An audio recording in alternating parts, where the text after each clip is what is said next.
আল্লাহ বললেন, এই যে তোমরা আমার রাস্তায় দান করো, এটার উপমা একটা চারা বীজের মতো। এই চারা বীজ জমিনে গেড়ে দিলে সেখান থেকে 60টা শীষ গজায়, প্রতিটা শীষ থেকে 100টা করে দানা হয়, প্রতিটা শীষে জন্ম নেয় শত শস্য দানা। সুবহানাল্লাহ।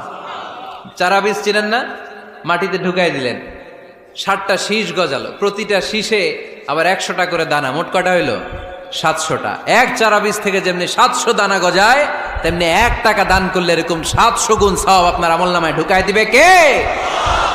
যারা দুনিয়ার বুকে প্রকাশ্যে গোপনে দান করত, সচ্ছল আর অসচ্ছল অবস্থায় দান করত, কিয়ামতের দিন যখন তাদেরকে তাদের আমলনামা দেয়া হবে, আমলনামা দেখে বলবে, আল্লাহ এত সওয়াব দুনিয়ার বুকে আমি করি নাই, অন্য কারো আমলনামা তোমার ফেরেশতারা ভুল করে আমারে দিয়েছে। আল্লাহ এত আমলনামা তো আমি করি নাই, এত নেক কাজ কোত্থেকে আসলো, এটা আমার না।